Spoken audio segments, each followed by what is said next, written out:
A few weeks ago, I pulled out my first deer rifle from the back of the gun safe. A Remington 700 BDL 243 Winchester. The thing is, I'm not really sure why. Maybe it was nostalgia. Maybe curiosity. Maybe I just missed it. But the more time I spent with it, the more I started realizing that this thing had basically become a time capsule. When I look at this rifle now, I don't just see a gun anymore. I see waking up at 3 or 4 in the morning to go hunt. I see that old beat up coffee thermos sitting inside the corner of a deer blind. And I can almost smell the burning gunpowder and feel the cool fall air while standing in line at the range with my dad the week before deer season. Every single year. I remember being a little kid trying to balance opening day and Halloween, because in Texas, they basically happen at the same time. And I remember grinding it out for hours and hours on end in the reloading room with my father, trimming brass and seating bullets at midnight because we wanted one more batch of ammo loaded before bed, just so we could get up the next morning and head right back to the range to test it. But the weird thing is, back then, I didn't really understand rifles the way I do today. I didn't understand optics. I didn't understand trigger pull or mechanics. I didn't understand rifle geometry and fitment or precision shooting, really. I just knew this rifle shot well, and I trusted it. And it put meat in the freezer every year. So now, all these years later, I started wondering if it's possible that maybe its best days are behind it. Or maybe I've just never seen its full potential. So in case you haven't figured it out yet, this isn't just another rifle upgrade video. This is something a lot more meaningful. This rifle is over 30 years old now, meaning it was made way back in the 1900s. That almost feels like it should be illegal to say out loud. Seriously though, this rifle still means a hell of a lot to me. But the weird thing is, I don't know if I've ever really looked at it objectively before. When I was younger, this rifle was just a part of life. It wasn't vintage or sentimental. It was just my deer rifle. And when I think about it, that's what makes this feel so strange now. Because this rifle grew up with me, and somewhere along the way, I just stopped using it. Now, part of that's because I literally outgrew it. The other part is because my journey with shooting kind of went a completely different direction over the years. And I'm willing to bet there's a whole bunch of hunters out there with a rifle sitting in the back of their safe, very similar to this one. A rifle tied to years of memories and nostalgia, maybe even legacy. Something that became a whole lot more than just a tool. But also, a rifle that slowly stopped being a part of their actual lives. On the other hand, I know there's plenty of hunters out there who have one rifle that they use their entire lives and they're perfectly happy with that. They sight them in once, shoot them a couple of times a year, go hunt, kill animals, and feed their families. And there's absolutely nothing wrong with that.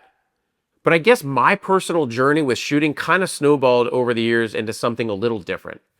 I got more into optics, more into precision shooting, testing ammo, chasing smaller groups, stretching out distances, and trying calibers and experimenting with different setups. Man, and somewhere along the way, I started looking at rifles very differently than I used to. I started looking at them more analytically, more technically. I became more concerned with precision, performance, and consistency. You might even say I started nerding out a little bit. And that's exactly why this rifle started feeling so different to me.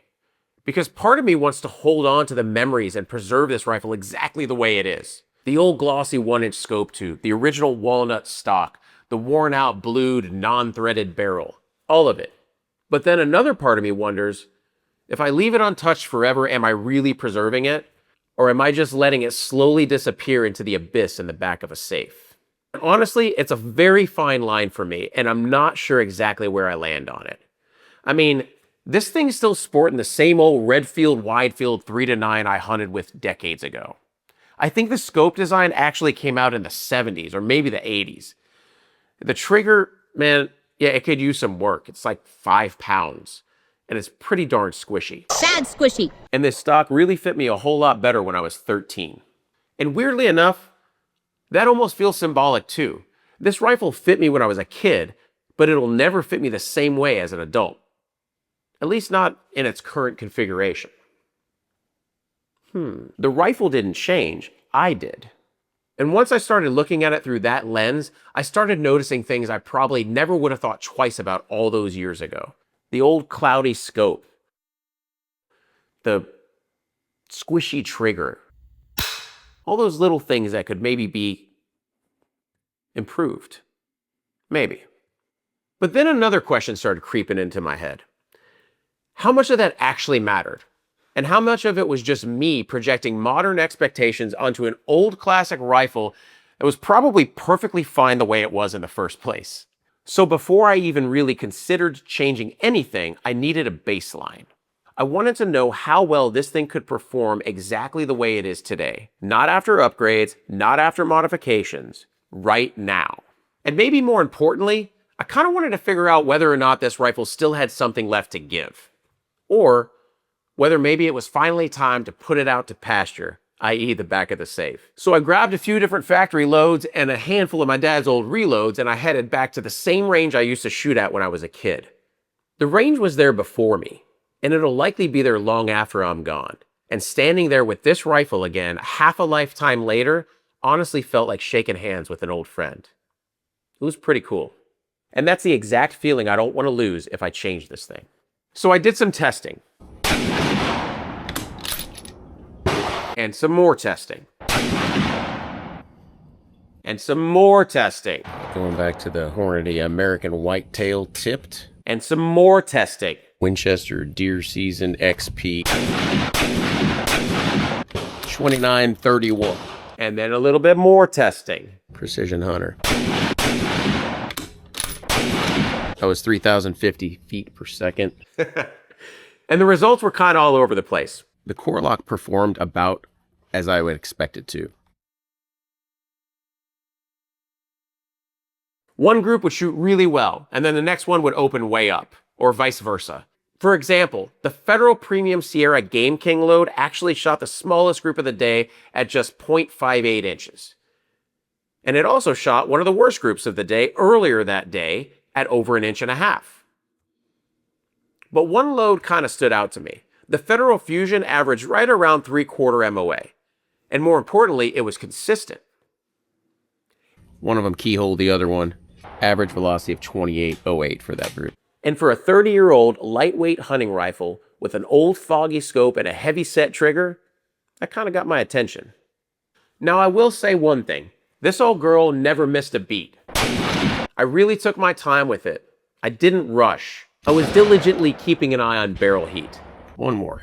Yeah, this will be the last one before the barrel needs to cool anyway. I only loaded one round at a time, and I talked to the camera in between shots. This is the Federal Fusion, 95 grain. That's definitely the best group of the day. Basically, I treated the rifle much better than I probably would have 30 years ago. And weirdly enough, that slower pace felt like a really good fit for the range that day. But this is where things got really interesting for me. Because as I was shooting, I kept running into the same problem over and over again. This scope. At 100 yards, some of the little 1-inch targets were basically completely covered up by the crosshairs. And the more I shot this rifle, the more I started wondering, how much of this consistency issue was actually me? Or how much of it was maybe this old-ass geriatric optic? And how much was the rifle itself? Because underneath all those limitations, there were still flashes of something pretty damn impressive. Those little 1/2-inch to 3/4-inch groups changed the way I looked at this whole thing. Because suddenly, this rifle stopped feeling like an old family heirloom and started feeling like something that maybe I'm not quite done with yet. And that's interesting. Because if this rifle can already shoot that good in its current condition, what happens if we modernize it? And that's what this whole project's about. Not changing things just for the sake of changing them. Not trying to turn this rifle into something it was never meant to be. This thing already proved itself a long time ago. But maybe a few small tweaks could make it more compatible with my adult life. The real question is whether I can adapt this rifle without losing what's made it so meaningful to me in the first place. Because I'm not trying to erase this rifle's history, I'm just trying to see if it still has a future. And honestly, I think there might be more to this little rifle than meets the eye. I think there's more to this Albert than meets the eye. Maybe preserving something doesn't necessarily mean freezing it in time. Maybe it means continuing the story. So here's the plan. I'm going to start by changing one thing. Maybe the trigger, maybe the scope, maybe the stock. I don't know yet, but it's only going to be one thing. Then I'm going to go back out to the range and reshoot every one of these loads again, because I want to know what actually matters. I want to know what really changes this rifle and what doesn't. I don't want to just change a bunch of stuff all at once and then have no idea what actually made the difference. And this is really important to me. Whatever I do, it needs to be reversible. The goal isn't to replace the memories. The goal is to create new ones with the same rifle. And I need to know I have the option of putting it back to exactly the way it was, just in case changing it somehow makes it completely lose its identity. So, if this was your rifle, what would you change first? The stock? The trigger? The scope? Something else? Or would you just leave it exactly the way it is right now? Drop it in the comments and let me know. So yeah, when I originally pulled this thing out of the safe, I thought I was just revisiting the past, like checking in with someone I hadn't talked to in years. But what I actually discovered was a question I didn't know how to answer. What's the bigger risk? Changing something tied so closely to your childhood memories, or slowly letting it fade away from existence forever? Because gambling with some of my fondest memories is far more intimidating to me than just tinkering around with some walnut and steel. So I guess what I'm really wondering is, will changing this rifle to find a place in my current life somehow erase the memories that are attached to it? We're going to find out. Maybe but only one thing. But only one thing. That's two, but only one thing. Sometimes you're the bug and sometimes you're the windshield. You know what I'm saying? This scope, this scope, this scope, this scope, this scope, this scope. Okay, I think they get it. Start that over. I can do better than that. I can do better than that. Don't half-ass this. Do better. Why can't I get it right perfectly on the first time through? I don't know. Because I suck?